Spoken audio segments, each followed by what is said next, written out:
Representing my country in the 2008 Beijing Olympics was absolutely phenomenal. I mean, I can forever say that I am an Olympian.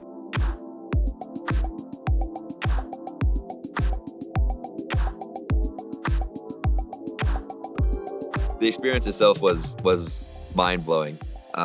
First of all, being in a place where you look to your left, you look to your right, you look directly in front of you, you look behind you, and you see someone who is the absolute epitome of their sport. Something very memorable from the Beijing Olympics was the opening ceremonies. This was the one where they had the gentleman going around the central arena holding the torch, and he was kind of doing the run, and he had the pictures behind him, and it was so hot. It was so hot. We're all wearing our little berets and our coats and everything, and we tried a while to just try to cool ourselves down, and at one point we said we can't do it, and everyone's just sweating, having a great time, and just enjoying the opening ceremonies. I mean, it was fantastic. I went to UCLA. I was drafted out of UCLA in 2006, #1 overall, to the New York, New Jersey Metro Stars, no longer in existence, which proves how old I am. I stayed with them for about a year. I was traded to Toronto FC for 3 years, from 2007 to 2010. And then in 2010, I was traded to the Colorado Rapids, where we won MLS Cup. And in 2010, I was there for about 5 years. And in 2015, traded to the San Jose Earthquakes, and I was there until 2017. I was fortunate enough to play with and against some of the biggest names in soccer for my time. I mean, I was lucky enough to play with Tony Meola, Claudio Reyna. I played with Yuri Djorkaeff, Samuel Eto'o, Cristiano Ronaldo, Lionel Messi, Figo, Mascherano in Italy. I played against some of the biggest names players, and I'll be honest, they're really good. They're really good at soccer. I mean, like, even with Beckham, he would come onto the field, he'd be on the complete other side of the field, and he would just dime a ball directly over my head, right onto someone's path. I mean, just without even picking his head up and thinking twice about it. I mean, like, you're not supposed to be able to do that. Like, that's not a card. Give him a card. What's he doing? I mean, the natural abilities of these athletes is just incredible, and I'm so fortunate to have played alongside some of them and against some of the most popular names in the world. I don't know if it feels like a job because it's all I've ever done. I was doing what I do versus it being considered I have a job. It was I think Peter Vermes, when he was a U20 assistant coach, he said something like, yeah, all of a sudden, like, you're doing what you love, and then all of a sudden every 2 weeks you actually get a check and you're like, oh, that's right, I'm getting paid for this. Like, that's how it kind of felt. It was life, and I absolutely loved it. I enjoyed it. I mean, I hated it and I loved it at the same time, because I never, except for winning MLS Cup, I never really thought I was there. There was never I've reached my top moment. It was always every single day, I'm gonna start improving my body right now by recovering, and tomorrow on the field, I will be a better player.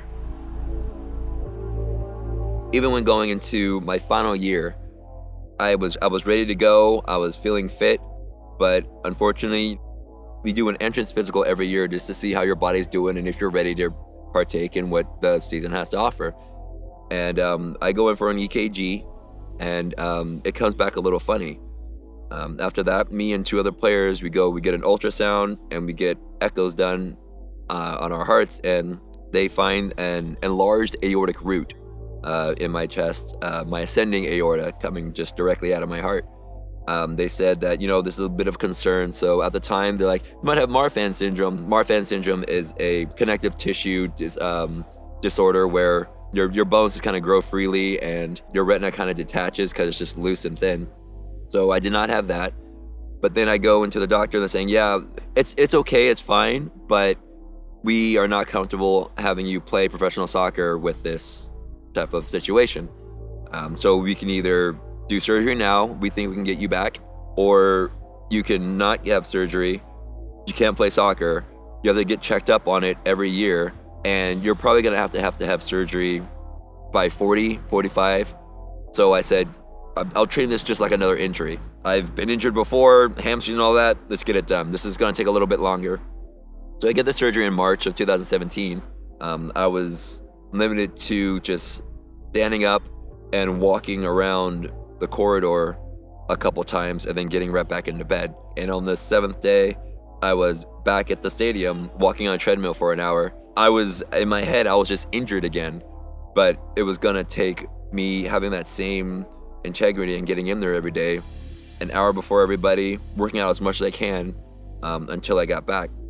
I ran and I worked out more than I ever have. I mean, I was feeling like a physical specimen. I was an absolute monster. I was ready to go. MLS disagreed. They said I was too high of a risk coming back. So unfortunately, I was forced into retirement and officially retired in 2018. Going from a place of, being ready to play another season of professional soccer to not being able to sit up without excruciating pain because my chest was ripped open is humbling, to say the least. Having soccer a part of my life for so long and so consistently that, it's, when I was still playing, it was who I was, to the point where if I played well, my life was better. If I played poorly, I did not think I thought I was worthless. Like, what is my purpose if I couldn't even do the one thing that I've done since I was so young? I used to make fun of people that ran marathons, but I needed a way to challenge myself, so I actually started running half marathons. I ran 4 half marathons, I think, between 2018 and 2019, and I'm kind of digging it. Like, it's kind of fun. I like doing it, and it's just a way of remaining fit, and it's more comfortable than if I were to not do anything all day, because I've done this so many times. It's almost like my body wakes up with that type of activity. It's like, oh, okay, back to normal. Okay, now we can get on with our regularly scheduled programming. Versus if I were just staying in bed, it's just, my body's like, all right, I guess we're just basically asleep all day. So I like being able to challenge myself still. In the end, I would say I really did enjoy what soccer has given me, and I absolutely loved every experience that I had.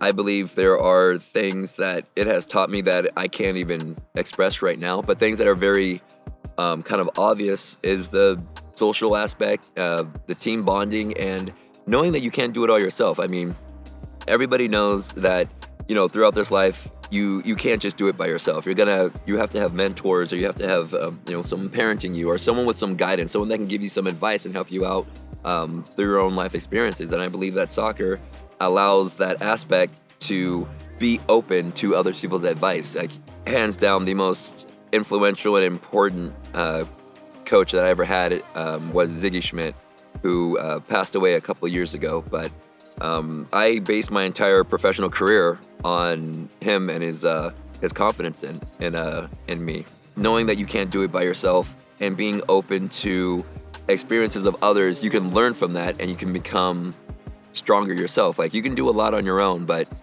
if you bring someone in with you and you help each other out, then you're that much stronger because of it.